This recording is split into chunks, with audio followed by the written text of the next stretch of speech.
साथी महोदय, हमारे सहपाठी गुरु साहब, मौलाना साहब, आरक्षीगण, यह हम लोग का जो नौकरी है बहता हुआ पानी के समान है। नदी का पानी के समान होता है। कभी पानी का धार जो है बाएं दिशा में जाता है तो कभी दाएं दिशा में जाता है, कभी दाहिना को पकड़ता है तो कभी बायां को पकड़ता है। उसका कोई अपना अस्तित्व नहीं होता है। उसी तरह से हमारी नौकरी है। अभी आप यहाँ हैं, किसी भी जवान को, किसी भी हवलदार को, किसी पदाधिकारी को आदेश हुआ कि फलाना जगह जाना है, क्या हुआ, तुरंत पानी मुड़ गया है ना, तो बहता हुआ पानी की तरफ चलना है। ध्यान एक चीज के रखना है, वो मूल जड़ है आपका अनुशासन। हमको जहाँ भी रखे, पानी में रखे, पहाड़ पर रखे, पत्थरों पर रखे, हम अनुशासन में रहेंगे। हमारी जो है प्रकाश, वो तेज है आपका, वो प्रकाश है आपका, जिससे आप प्रकाशित होइएगा, दूसरे को प्रतिबिंब दीजिएगा। मैं आप लोगों से यही कामना करूंगा कि आप लोग भी एक प्रतिबिंब की तरह अपने आप को समझें कि मैं दूसरे को प्रकाश दूंगा। मैं कोई यदि अंधेरा में मुझे रहना पड़े, मैं रह लूँगा, लेकिन मैं प्रकाश दूंगा। जो दूसरे के लिए प्रकाशित करता है, रामायण में लिखा हुआ है, परहित बस जिन के मन माही, परहित बस जिन के मन माही, तिनका कछु दुर्लभ नहीं, तिनका जग दुर्लभ कछु नहीं। उसके लिए संसार में कोई चीज दुर्लभ नहीं है, सब चीज आसान से पार मिल जाएगा आपको। इसलिए मैं आप लोग से आग्रह करता हूँ कि आप लोग भी उस जल की तरफ, प्रतिबिंब की तरफ बनने का प्रयास करें। सब में प्रतिबिंब है, वो प्रतिबिंब से बोल रहा हूँ मैं, सब में विद्यमान है। केवल क्या है, लालटेन का शीशा देखे ना, उसमें कालिख भर जाता है तो जलते हुए भी लालटेन जो है बुझा हुआ जैसा लगता है। उस कालिख को साफ करना है। तो कालिख क्या है हमारा? मानव का कालिख है काम, क्रोध, लोभ, मोह, ईर्ष्या, द्वेष, एक दूसरे से घृणा। उसको हम साफ करते रहेंगे। यदि आप साफ करते रहेंगे, आप बिल्कुल प्रकाशित रहेंगे। निर्मल मन जन सो मोहि पावा। जिसका मन निर्मल रहता है, पवित्र रहता है, वो हर कुछ पा लेता है। इसलिए मैं आप लोग से यही कहूँगा कि अपने आप को कोई कुछ कह दे। देखिए, मैं आप लोग से कहना चाह रहा हूँ, कुछ खरी खोटी आप लोग को सुनाया हूँ।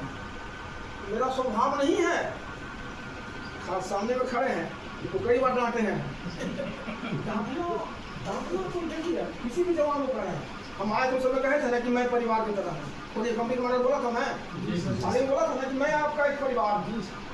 तो किसी भी सदस्य को मैं डांटता था उसकी कमियों को दूर करने के लिए, उसकी बुराई को दूर करने के लिए, उसको अच्छे पद पर जाने के लिए।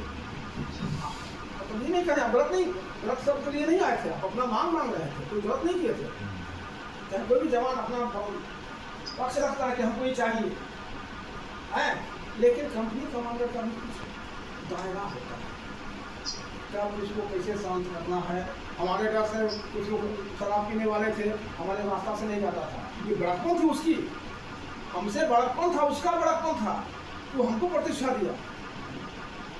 तो कहने का मतलब शिष्टाचार बहुत जरूरी है। शिष्टाचार में रह करके आप काम करेंगे, जरूर आप उत्थान करेंगे, समझे। इसलिए मैं फिर से दोबारा कह रहा हूँ कि सब लोग शिष्ट बनने का प्रयास कीजिए। अभिमानी मत बनिए, लेकिन स्वाभिमानी बनना है, समझे। अभिमानी मत बनिए, लेकिन स्वाभिमानी बनना है। स्वाभिमान होता है कि अपने हक का मांग करना।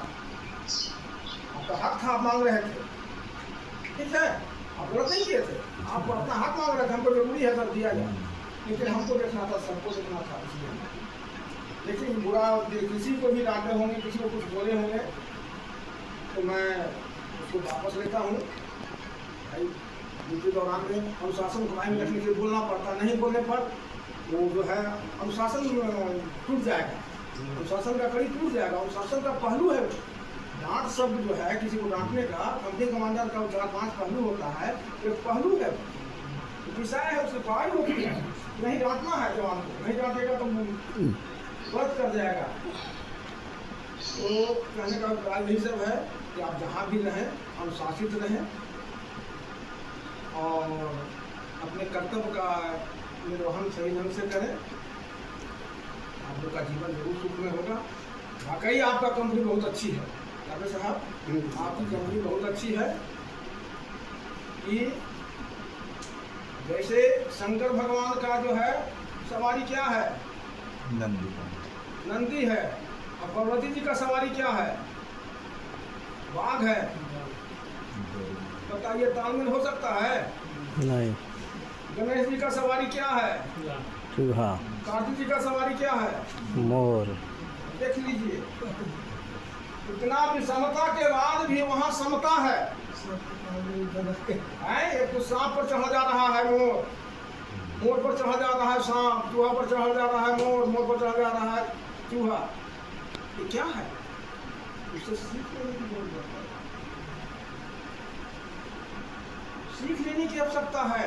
क्षमा शोभती उस भुजंग में, दिनकर जी का लिखा हुआ है कविता, कि क्षमा शोभती उस भुजंग में जिसमें अनल गणल हो, जिसमें शक्ति ज्यादा हो, वो यदि क्षमा करता है तो उसकी महानता है। उसको क्या जो दंतहीन विषहीन है, समझे? क्षमा शोभती उस भुजंग को जिसमें अनल गणल हो, उसको क्या जो विषहीन दंतहीन विहीन है। तेरा दांत है ना, दांत काट के क्या करेगा? कटाएगा ना? है घर में दांत है, घर लेंगे तो क्या होगा? कहने का मतलब है कि यदि आप में पावर है, आप में शक्ति है, आप क्षमा से दूर हो, तब आपकी महानता है, गुण है, और उसका दुरुपयोग करना है पाप है। इसलिए मैं ज़्यादा समय नहीं लूँगा, कहीं हमारे भाई साहब हम लोग कहता है कि बोलते रहे आप लोग बीच में हैं सभी लोग। हम अपने तरफ से क्षमा मांगते हैं यदि किसी को डांट दिए होंगे तो, लेकिन हम डांटते किसी को नहीं है। हम अपना बता दिए ना, अनुशासन को दायरे में रखने के लिए हम सब किसी को बोले हैं, इसको भूल जाइएगा। और सभी से आशीर्वाद देते हैं कि आप लोग सभी लोग अच्छे से अच्छे मार्ग पर चल करके और 49 पोस्ट पर जाएं। चाहे कि 3 महीना के बाद हम रिटायर हो जाएंगे तो फोन से सुनेंगे ना, भाई फलना प्रमोशन किया, फलना प्रमोशन किया, है ना? आप लोग भी धीरे मत होइए, आता है समय, कभी ऐसा सब निकल जाइएगा। आप लोग समय से होता है प्रमोशन तो अच्छा लगता है, लेकिन ना होने पर उसको क्या कर सकते हैं? आप बंधन में है, सरकार